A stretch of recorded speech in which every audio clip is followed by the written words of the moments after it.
आशा करता हूँ आप सब बहुत अच्छे होंगे। मेरा नाम है जयदीप और लर्न फिजिक्स के एजुकेशन प्लेटफॉर्म पर आप सभी का फिर से एक बार बहुत बहुत स्वागत है। आज हम बात करने वाले हैं इम्पोर्टेंट टॉपिक के बारे में, MBBS make it happen with proper guidance and smart work. तो आज मैं आपको फिजिक्स के स्टैंडर्ड 12th में से नीट एग्जामिनेशन के अंदर पूछे जाने वाले क्वेश्चन का प्रीवियस 37 ईयर का एनालिसिस मैं आपको देने वाला हूँ।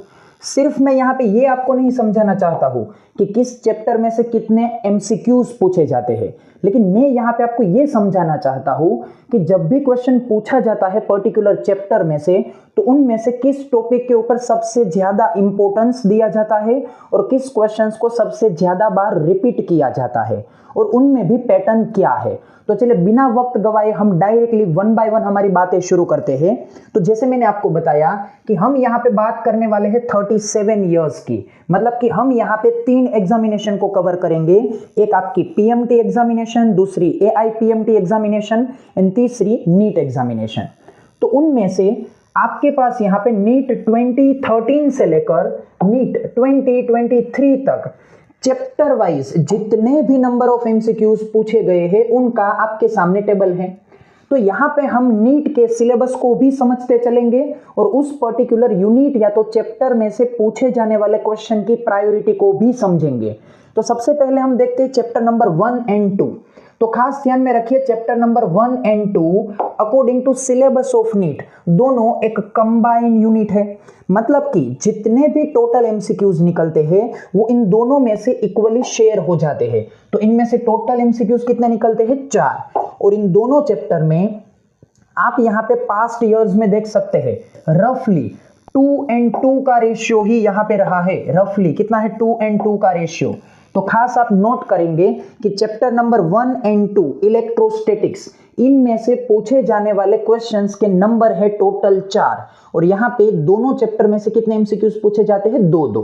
अब कौन से टॉपिक में से कितने MCQs पूछे जाते हैं वो अभी मैं आपको नेक्स्ट स्लाइड में उनका पूरा लिस्ट देने वाला हूँ। फिर हम बात करते हैं चैप्टर नंबर 3।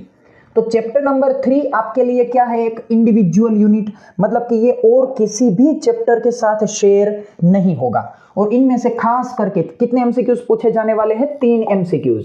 और इनमें से 2 पार्ट तो हमेशा कंफर्म ही रहते हैं। एक पार्ट आपका है रजिस्टर की इक्विवेलेंट सर्किट और दूसरा आपका इंपॉर्टेंट पार्ट है सेल के थ्रू बनने वाली सर्किट में इक्विवेलेंट पोटेंशियल, या तो यूं कहिए कि सेल की जो सर्किट है उस सर्किट को आपको क्या करना है? सिंप्लीफाई करना है। तो ये 2 MCQs तो इनमें से 100% कंफर्म होते ही है। फिर हम बात करते हैं chapter number 4 and chapter number 5। Chapter number 4 and chapter number 5 again एक कंबाइन यूनिट बनाएंगे, मतलब मैग्नेटिज्म की प्रॉपर्टी यहाँ पे डिस्कस होगी। लेकिन इनमें खास ध्यान रखिए, चैप्टर नंबर 4 में से ज्यादा MCQs पूछे जाते हैं, जबकि चैप्टर नंबर 5 में से सिर्फ और सिर्फ एक MCQ पूछा जाता है। तो इस कंबाइन यूनिट में से टोटल कितने MCQs पूछे जाते हैं? 3। उन 3 में मेजरली किस तरह की पैटर्न है? 2+1, मतलब कि चैप्टर नंबर 4 में से आप देख सकते हैं कि मेजरली 2 MCQs पूछे जाते हैं एंड चैप्टर नंबर 5 में से मेजरली 1 MCQ ही होता है। लेकिन हाँ, दोनों में से मिलकर कितने MCQs होंगे? 3। तो ये थी बात मैग्नेटिज्म के बारे में। अब अगेन उसी तरह से कंबाइन यूनिट बनेगा chapter number 6 and chapter number 7 से। अगेन यहाँ पे टोटल कितने MCQs होंगे? 3। और कंबाइन यूनिट होने के मुताबिक यहाँ पे कुछ रेशियो अलग है, 1+2। मतलब कि आपका चैप्टर नंबर 6 इलेक्ट्रोमैग्नेटिक इंडक्शन, उनमें से सिर्फ कितने MCQs होते हैं? मेजर केस में 1। जबकि आपके चैप्टर नंबर 7 में से कितने MCQs होते हैं? 2। और दोनों मिलकर टोटल कितने MCQs बनाते हैं? 3। तो इनके मुताबिक चैप्टर नंबर 6, चैप्टर नंबर 7 को आपको उस तरह से प्रायोरिटी देकर समझना है। हमने ऑलरेडी इनमें से कई चैप्टर्स के लिए प्रीवियस ईयर एग्जामिनेशन के क्वेश्चन को टॉपिक वाइज और जो जरूरत है उनके मुताबिक पैटर्न डिकोड करके ऑलरेडी हमने समझा दिए हैं। अभी वीडियो लेक्चर्स भी हमने अपलोड कर दिए हैं। अगर आपको चाहिए तो चैनल की प्लेलिस्ट के ऊपर जाइए, वहां से आपको हर एक चैप्टर के लिए वो वीडियो लेक्चर्स मिल जाएंगे। चलिए, और important semester number 1 12th standard के सेमेस्टर नंबर 1 का सबसे इंपॉर्टेंट चैप्टर, चैप्टर नंबर 8 अब कई सारे बच्चे लोगों को अच्छी तरह से एक्सपीरियंस होगा कि जब भी आप स्कूल में बात करते हैं चैप्टर नंबर 8 की इलेक्ट्रोमैग्नेटिक वेव्स की, तो सभी फैकल्टी, सभी टीचर्स यही कहते हैं कि इस चैप्टर की कोई भी इंपॉर्टेंस नहीं है। लेकिन आप यहां पे देख सकते हैं नीट 2019 से लेकर नीट 2023 के बीच में हर साल में इस चैप्टर में से कितने एमसीक्यू पूछे गए हैं? 2। और इस चैप्टर का बेनिफिट क्या है पता है आपको? कि ये इंडिविजुअल यूनिट है, 2 एमसीक्यूज पूछे जाते हैं, ये बात तो सही है, लेकिन इस चैप्टर में से पूछे जाने वाले क्वेश्चन इसी चैप्टर के 2 टॉपिक में डिवाइड होते हैं और दोनों टॉपिक टोटली थियोरिटिकल है, कोई भी इनमें ज्यादा डिटेल्ड कैलकुलेशन नहीं है। और ऑलरेडी चैप्टर नंबर 8 के सभी एमसीक्यूज को हम 2 वीडियो लेक्चर में डिवाइड करके, क्योंकि इस चैप्टर के अंदर भी कितने टर्म्स है, या तो यूं कहिए कितने टॉपिक है, 2 टॉपिक, तो इन दोनों टॉपिक के ऊपर डिपेंडेंट टोटली अराउंड 50 एमसीक्यूज को हम 2 इंडिविजुअल लेक्चर में कवर कर चुके हैं। उनमें पूरे चैप्टर का रिवीजन भी हमने करवा दिया है, तो आप चाहे तो उस चैप्टर नंबर 8 के वीडियो लेक्चर को अच्छी तरह से देख सकते हैं। तो ये था आपके सामने कुछ एनालिसिस। तो मैंने आपको ये समझाया कि यहाँ पे कौन से चैप्टर एक यूनिट बनाते हैं और उनके मुताबिक आपको किसे कितनी प्रायोरिटी देनी है। अब आपके सामने है इंपॉर्टेंट लिस्ट। तो यहाँ पे आप देखिए, जैसे हमने बताया था chapter number 1 and chapter number 2 एक यूनिट बनाएंगे, तो उनमें देखिए चैप्टर नंबर 1 के अंदर से पूछे जाने वाले क्वेश्चन खास इंपॉर्टेंट कौन से है?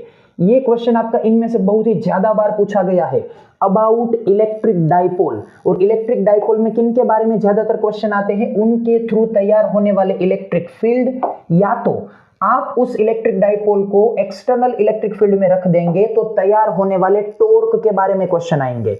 तो ये इस चैप्टर का सबसे इंपॉर्टेंट टर्म है। दूसरी बात कि चैप्टर नंबर 2 में से कैपेसिटर बेस्ड सर्किट के ऊपर से क्वेश्चन 1 होता ही है, और उनके साथ साथ जो दूसरा क्वेश्चन होगा वो किन के बारे में होगा? इलेक्ट्रोस्टैटिक पोटेंशियल या तो इलेक्ट्रोस्टैटिक पोटेंशियल एनर्जी। मतलब कि जैसे हमने बताया था कि इन 2 चैप्टर में से टोटल एमसीक्यू 4 होंगे, 4 में से एक एमसीक्यू पहले चैप्टर में से 100% किन के बारे में होगा? डाइपोल के बारे में। दूसरे चैप्टर में से एक एमसीक्यू होगा कैपेसिटर के बारे में, और एक एमसीक्यू होगा या तो पोटेंशियल या तो पोटेंशियल एनर्जी के बारे में। तो ये आपके सामने दोनों चैप्टर में से इंपॉर्टेंट टॉपिक का लिस्ट है। फिर अब बात करते हैं चैप्टर नंबर 3 की। तो जैसे मैंने आपको बताया था चैप्टर नंबर 3 में से टोटल कितने एमसीक्यूज पूछे जाते हैं? 3। और 3 एमसीक्यूज के लिए मैंने ऑलरेडी आपको बताया था कि सेल पोटेंशियल और उनके ऊपर बनने वाली इक्विवेलेंट सर्किट, इनके ऊपर से एक एमसीक्यू 100% होता है और एक एमसीक्यू आपके लिए होगा इक्विवेलेंट रेजिस्टेंस के ऊपर से। और ज्यादातर केस में जो टॉपिक आपके एनसीईआरटी में नहीं है, एनसीईआरटी में नहीं है, वो कौन सा है? पोटेंशियोमीटर। तो पोटेंशियोमीटर के ऊपर से भी कई सारे क्वेश्चन पास्ट में 2013 से लेकर 2023 के बीच में कई सारे क्वेश्चन पूछे जा चुके हैं, इसलिए इस टॉपिक को आप प्रायोरिटी बेस्ड प्रिपेयर करें। ये मेरी तरफ से आपको एक प्रेफरेंस है। तो ये बात थी चैप्टर नंबर 3 के बारे में। अब हम बात करते हैं chapter number 4 and chapter number 5 के बारे में। तो जैसे मैंने आपको बताया था चैप्टर नंबर 5 में से सिर्फ एक ही एमसीक्यू होता है, और ज्यादातर केस में वो एमसीक्यू आपके लिए जो मैग्नेटिक मटेरियल की प्रॉपर्टी है ना, उनमें से थियोरिटिकल पॉइंट ऑफ व्यू में पूछा जाता है, या तो समटाइम्स वो होता है मैग्नेटाइजेशन में से। अब अगर हम बात करते हैं चैप्टर नंबर 4 की, कि जिनमें से पूछे जाने वाले एमसीक्यूज कितने हैं? 2। चैप्टर नंबर 4 में से कितने एमसीक्यूज पूछे जाते हैं? 2। लेकिन यहां पे सबसे इंपॉर्टेंट बात जो कि सच है, और उसी तरह से मैं क्लैरिफिकेशन दूंगा कि आप प्रीवियस ईयर के पेपर्स को देखिए, आप कभी भी ये नहीं बोल पाएंगे कि चैप्टर नंबर 4 में से कौन सा टॉपिक इंपॉर्टेंट है, क्योंकि ईच एंड एवरी ईयर में एक टॉपिक में से क्वेश्चन को बदल बदल के पूछा जाता है। मान लीजिए अगर इस साल आपको एक क्वेश्चन पूछा गया है कि लूप के थ्रू तैयार होने वाला मैग्नेटिक फील्ड, तो नेक्स्ट ईयर में क्वेश्चन होगा गैल्वेनोमीटर का, उनके नेक्स्ट ईयर में क्वेश्चन होगा फोर्स बिटवीन 2 पैरेलल वायर्स, या तो उनके नेक्स्ट ईयर में और कोई टॉपिक में से क्वेश्चन निकल जाएगा, मान लीजिए एम्पियर्स लॉ में से निकल गया। तो चैप्टर नंबर 4 में आपको यह ध्यान में रखना है कि आप जितने भी टॉपिक करें उन सभी टॉपिक में से खास मेरी प्रायोरिटी यह है कि टाइटल बेस्ड क्लैरिफिकेशन रखिए, क्योंकि यहाँ पे रिपीटेशन का कोई भी चांस नहीं बनता है, वरना मैं आपको इन सभी यूनिट के मुताबिक बता देता कि कौन कौन से ऐसे टॉपिक है जो कि ज्यादातर बार रिपीट हो रहे हैं। तो चैप्टर नंबर 4 के बारे में ये बातें बताना पॉसिबल नहीं है। अगर कोई बताता भी है तो आप खुद चेक कर लीजिए, और अगर आपको वो बातें चेक करनी है तो मेरी टेलीग्राम चैनल के साथ ज्वाइन हो जाइए। वहां पे मैंने ऑलरेडी ईयर वाइज सभी ईयर के नीट एग्जामिनेशन के पेपर्स को अपलोड करके रखे हैं। उन सभी पेपर्स को डाउनलोड करिए, खुद चेक करिए, आपको भी पता चल जाएगा कि क्या चैप्टर नंबर 4 में से कुछ रिपीट होता है या नहीं। चलिए आगे बढ़ते हैं। फिर हम बात करते हैं chapter number 6 and chapter number 7 के बारे में। तो जैसे मैंने आपको आगे बताया था कि चैप्टर नंबर 6 में से सिर्फ एक एमसीक्यू पूछा जाता है मेजर केस में। तो चैप्टर नंबर 6 में दो इंपॉर्टेंट टॉपिक है। एक टॉपिक है आपका फेराडेज लॉ, कि जिनके थ्रू आप क्या करते हैं, ईएमएफ की कैलकुलेशन करते हैं। तो एक एमसीक्यू इनमें से पूछा जाता है। दूसरा इस चैप्टर का टॉपिक है सेल्फ इंडक्टेंस, तो एक एमसीक्यू इनमें से पूछा जाता है। अब कुछ स्टूडेंट कहेंगे सर आपने तो ये कहा है कि इनमें से सिर्फ एक एमसीक्यू होता है। हाँ, बस मैं वही समझाना चाहता हूं कि जब भी इनमें से एक एमसीक्यू पूछा जाता है तो वो इन दोनों में से कोई एक टॉपिक में से अल्टरनेट होगा। मैंने ये अच्छी तरह से पैटर्न समझी है कि अगर एक साल में कोई क्वेश्चन फेराडेज लॉ के ऊपर से पूछा गया है तो नेक्स्ट ईयर में क्वेश्चन पूछा जाता है सेल्फ इंडक्टेंस के ऊपर से, कि मान लीजिए इंडक्टेंस की कुछ वैल्यूएशन, इंडक्टर की कुछ प्रॉपर्टी के मुताबिक उनकी पोटेंशियल एनर्जी, या तो बदलते हुए करंट के मुताबिक इंडक्टेंस के लिए वैल्यूएशन फाइंड आउट करनी, या तो ईएमएफ की वैल्यूएशन फाइंड आउट करनी। तो कुछ इस तरह से इस चैप्टर में से दो टॉपिक के बीच में क्वेश्चंस अल्टरनेट होते रहते हैं। इसलिए मैंने आपको यहाँ पे क्लैरिफिकेशन देकर लिखा है कि among of this two one will be there, इन दोनों में से कोई एक एमसीक्यू आपके पास होगा। तो आपको प्रायोरिटी इस चैप्टर के कितने एमसीक्यूज के लिए रखनी है, एक एमसीक्यू। नेक्स्ट में हम बात करते हैं एलसीआर सर्किट बेस्ड क्वेश्चन, मतलब आपका चैप्टर नंबर 7। और मत भूलना कि हमने ये बताया था कि chapter number 6 and chapter number 7 are combined to give single unit, और वहां पे चैप्टर नंबर 6 में से एक एमसीक्यू था और चैप्टर नंबर 7 में से कितने एमसीक्यूज हैं, 2। तो यहाँ पे अगेन एक इंपॉर्टेंट रिजल्ट निकल कर आता है कि एक एमसीक्यू एलसीआर सर्किट में से 100% होता है। इसलिए मैंने आपको यहाँ पे क्लैरिफिकेशन दिया हुआ है कि एलसीआर सर्किट में से एक एमसीक्यू 100% होगा। और एक एमसीक्यू किन में से होगा, एक एमसीक्यू आपके इस चैप्टर के अंदर जो आपका इंपॉर्टेंट कंसेप्ट है ना, एसी सर्किट, तो वहां पे मान लीजिए पावर फैक्टर की बात आती है, फेज डिफरेंस की बात आती है, या तो कैपेसिटर को किसी एसी सोर्स के साथ जोड़ने से किस तरह से उनके अंदर कुछ ना कुछ प्रॉपर्टी बन सकती है, उनके रिएक्टेंस के बारे में, इंपीडेंस के बारे में। तो इस तरह से जो बेसिक कंसेप्चुअल इक्वेशन है या तो कंसेप्चुअल टर्म्स है अबाउट एसी सर्किट, उनमें से एक एमसीक्यू होता है। तो यहाँ पे आप चैप्टर नंबर 7 में टोटली लगभग 60 एमसीक्यूज को देखेंगे फाइनल 37 इयर्स के अंदर। उनमें से एक एमसीक्यू एलसीआर का और सामने एक एमसीक्यू दूसरे किसी टर्म के ऊपर डिपेंडेंट दिखता है। तो ये मेरा एनालिसिस है, और आप इस chapter number 7 and chapter number 6 के ऊपर बनाए जा चुके वीडियो को भी देख सकते हैं। वहां पे मैंने ईयर वाइज उन सभी क्वेश्चंस को कवर कर लिया है। फिर हम बात करते हैं हमारे इंपॉर्टेंट चैप्टर नंबर 8 के बारे में। तो जैसे मैंने बताया था कि ये चैप्टर इंपॉर्टेंट है 2 एमसीक्यू के लिए, और यहाँ पे एक एमसीक्यू होता है आपके इलेक्ट्रोमैग्नेटिक स्पेक्ट्रम के ऊपर से, जहां पे आप रेडियो से लेकर कॉस्मिक वेव तक किस रेडिएशन की कौन सी एप्लीकेशन है, उनकी कौन सी इंपॉर्टेंट प्रॉपर्टी है, उनके ऊपर से आपको इंपॉर्टेंट थियोरिटिकल बेस्ड क्वेश्चन पूछा जाता है। और इनमें से थोड़ा सा भी कंसेप्चुअल क्वेश्चन या तो थोड़ा सा कैलकुलेशन बेस्ड कोई क्वेश्चन है तो वो है इलेक्ट्रोमैग्नेटिक वेव की कैरेक्टरिस्टिक और आपका इंपॉर्टेंट टर्म डिस्प्लेसमेंट करंट। तो ये आपके लिए थोड़ा सा कंसेप्चुअल या तो यूं कहिए थोड़ा सा कैलकुलेशन बेस्ड क्वेश्चन बनेगा। तो ये था आपका सेमेस्टर नंबर 1 का एनालिसिस। उसी तरह से हम देखते हैं सेमेस्टर नंबर 2 का एनालिसिस। तो यहां पे chapter number 9 and chapter number 10 जिसे हम कहते हैं ऑप्टिक्स, तो ऑप्टिक्स भी यहाँ पे कंबाइन यूनिट है, और इन दोनों में से टोटल एमसीक्यूज पूछे जाते हैं 4, और मेजर केस में ये फ्रैक्शन रहता है 2+2। मतलब कि चैप्टर नंबर 9 में से 2 एमसीक्यू एंड चैप्टर नंबर 10 में से 2 एमसीक्यू।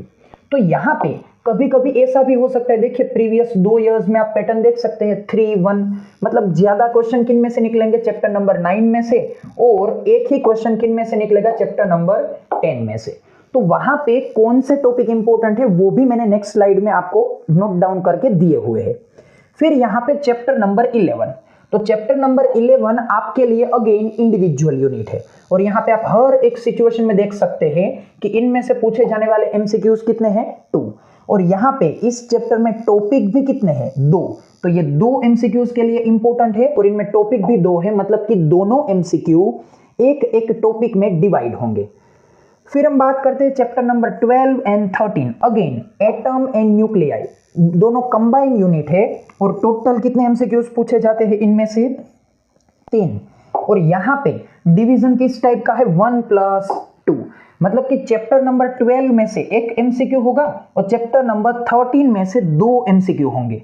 और उनमें भी अगेन आपको एक बात नोटिस करनी है कि चैप्टर नंबर 13 में से जब भी 2 एमसीक्यू होते हैं तो उनमें से एक एमसीक्यू मैथमेटिकल रेडियो एक्टिविटी, मतलब कि रेडियो एक्टिविटी की वो प्रॉपर्टी जहां पे आप कुछ इंपॉर्टेंट टर्म्स के बारे में बात करते हैं, और खास ध्यान में रखिएगा कि ये टॉपिक आपकी एनसीईआरटी के अंदर नहीं है, इसे आप नीट के मुताबिक अलग तरह से समझेंगे। अगर इस टॉपिक के ऊपर इंपॉर्टेंट वीडियो लेक्चर आपको चाहिए या तो इनके प्रीवियस ईयर एग्जामिनेशन के क्वेश्चंस चाहिए, तो आप यहाँ पे इस चैनल के प्लेलिस्ट में जाइए, वहां पे आपको वो टॉपिक और उनके ऊपर पूछे गए सभी क्वेश्चंस मिल जाएंगे। तो ये टॉपिक आपको खास ध्यान में रखना है क्योंकि एक एमसीक्यू इनके ऊपर से रहने ही वाला है। फिर आपका लास्ट चैप्टर नंबर 14, तो ये भी आपके लिए अगेन सिंगल यूनिट है और ये 3 एमसीक्यूज मिनिमम कैरी करके चलता है। अगेन यहां पे बात आती है कि इस चैप्टर में से एक एमसीक्यू पूछा जाता है लॉजिक गेट के बारे में, या तो यूं कहिए डिजिटल इलेक्ट्रॉनिक्स के बारे में, और ये भी टॉपिक आपकी एनसीईआरटी के अंदर नहीं है।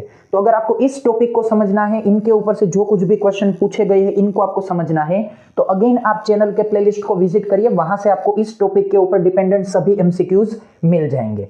और खास ध्यान में रखिए चैप्टर नंबर 14, मैंने यहाँ पे प्रीवियस 37 इयर्स के क्वेश्चंस को जब काउंट किया चैप्टर नंबर 14 में से, तो वहां पे उस क्वेश्चन का फिगर 120 था, 120 एमसीक्यूज। तो यहाँ पे मेरी प्रायोरिटी ये है कि अभी मैंने डिजिटल इलेक्ट्रॉनिक्स के क्वेश्चन को तो कवर कर लिया है, लेकिन बाकी रिमेनिंग टॉपिक को भी मैं कवर करना चाहता हूं, और वो डिपेंड करेगा आपके रिस्पॉन्स के ऊपर। अगर आप मुझे कमेंट करते हैं अगर आपको वो चाहिए तो मैं उतनी ही ज्यादा प्रायोरिटी बनाऊंगा उन सभी टॉपिक्स को कंप्लीट करने की। दूसरी बात आप यहाँ पे ये ध्यान रखिए कि चलिए लॉजिक गेट में से क्वेश्चन पूछा जाता है 100%, लेकिन यहाँ पे आप कुछ लेटेस्ट ईयर्स की बात करिए।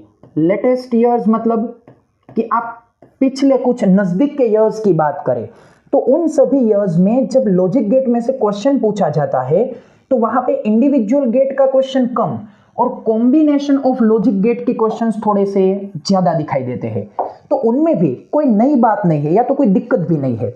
वहां पे कुछ 8-10 ऐसी सर्किट है जो सर्किट रिपीट होती रहती है। तो अगर आप उन 8-10 सर्किट को थोड़ी सी प्रायोरिटी देकर अपने माइंड में रख लेते हैं तो आपके लिए ये एमसीक्यू सिक्योर हो जाएगा।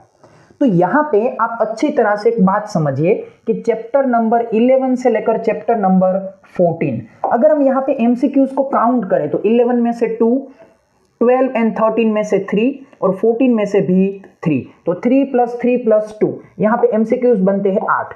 तो 8 एमसीक्यूज आपके मॉडर्न फिजिक्स में से पूछे जाते हैं। और मॉडर्न फिजिक्स की बेनिफिट क्या है पता है आपको? कोई भी मैथमेटिकल प्रॉब्लम नहीं होगा। मैथमेटिकल प्रॉब्लम मतलब कि आपको वहां पे dot product, cross product, differentiation ऐसी कोई दिक्कत नहीं होगी। और यहाँ पे इक्वेशंस के अंदर या तो जो न्यूमेरिकल्स है उनके अंदर उतनी कॉम्प्लेक्सिटी भी नहीं है जितनी कि 11th के मैकेनिक्स के अंदर या तो थर्मोडायनेमिक्स के अंदर होती है। तो ये मॉडर्न फिजिक्स आपके लिए खास इंपॉर्टेंट है।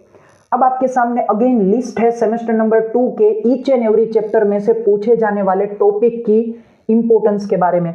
तो देखिए जब भी आप बात करते हैं ऑप्टिक्स के चैप्टर नंबर 9 के बारे में, तो 9 में 3 इंपॉर्टेंट टॉपिक है। पहला टॉपिक आपके लिए इंपॉर्टेंट है कॉम्बिनेशन ऑफ लेंसेज। तो कॉम्बिनेशन ऑफ लेंसेज में क्वेश्चन का मोटिव क्या होता है?